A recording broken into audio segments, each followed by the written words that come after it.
Have you always known that was your gift? Oh no. Oh no. Of course not. I mean, I've always been good at telling stories. I've been a broadcaster for over 40 Yeah. years, sure, right? That's But why I was wondering, because it's what you've done forever. yeah, but so what do you want to do? Well, I want to be a storyteller. Okay, well, guess what? Let's look in the yellow pages. Let's look in the want ads. It turns out there is no Mm. such thing. So what you're really telling me is you want to be a disc jockey. Well, okay, I guess that's what I want to be. Well, it turns out that what are you supposed to do?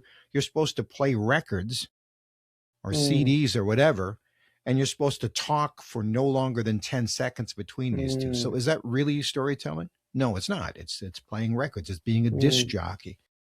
And then you get into sales because sales is about telling a story, but is it? Well, it is kind of, but you're also supposed to fill out the paperwork and mhm, get the order and collect the commission and work the closing and do the so although storytelling is components of many, many things, I never isolated it just as that. mm, Okay.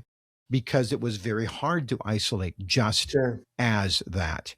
And that's why I'm saying that most of us live lives where we are very, very good at one thing, but there isn't a job that Mm, completely describes that.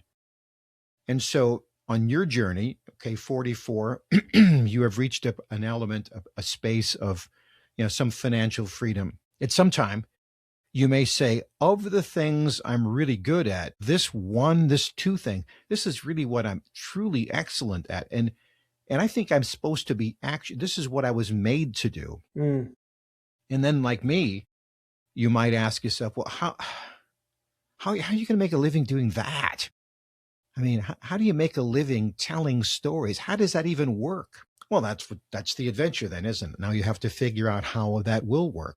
And so then you do podcasts and you write books and you do TED Talks and you do workshops and keynote addresses. And then you try to, as you say, become famous because who wants to hire a guy that nobody's heard of? And so you start to work that magic.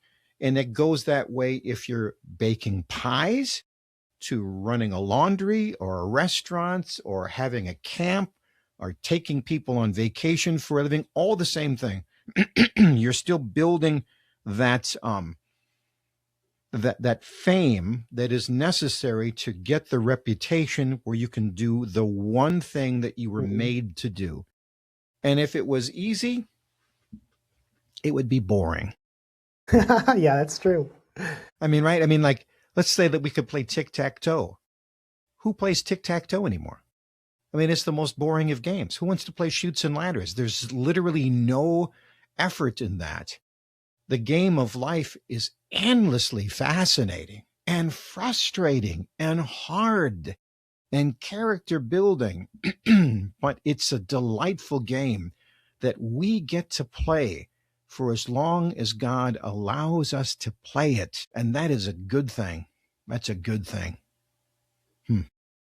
Let's play well. So, Marty, I believe in connections. I believe in relationships.